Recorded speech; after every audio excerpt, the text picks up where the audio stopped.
এই এই কি লাগিয়েছো তোমরা? রোজ রোজ কি তোমার পার্সেল আসতে থাকে? মেয়ের জন্য অর্ডার করেছেন এটা। কই খুলো, আমি দেখবো মেয়ের কি জন্য। দেখবা? না, মেয়ের জন্য আমি দেখবো, বের করো। আরে মেয়ের জন্য বলছি অর্ডার করেছি। হাতটা খুলে দেখাও আমাকে, মেয়ের জন্য কিনা দেখি। এ তো মেয়ের জন্য ভালো লাগলো তাই জন্য অর্ডার করলাম। এটা মেয়ের জন্য? হ্যাঁ দেখো কি সুন্দর লাগবে না? এই দেখো। এত বড় মেয়ের জন্য? হ্যাঁ তো একটুখানি বাচ্চাদের জিনিস এমনিতেও একটু বড় দেখে কিনতে হয়, আর একটু বড় হলে পড়তে পারবে বেশ। একদম কিনে রাখলাম এখনই। কি সুন্দর লাগছে না মামা? ভালো লাগছে না? তোমার প্যাকেটের মধ্যে কিছু আছে দেখি, বের আর করো। কিছু নাই। আরে বের করে দেখবো। আর সব মেয়ের জন্যই জামাগুলো অর্ডার করেছি, সবই মেয়ের।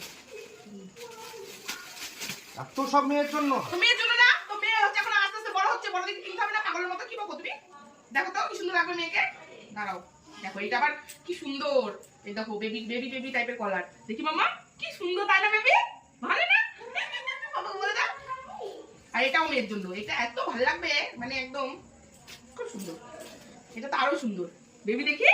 ও ওয়াও, বাবাকে বলে দাও কি সুন্দর। লজ্জা পাই। খুব সুন্দর হয়েছে। আর বাবা না, নেক্সট দিন বলে দিলাম, এগুলো সব মেয়ের জন্য অর্ডার করেছি না।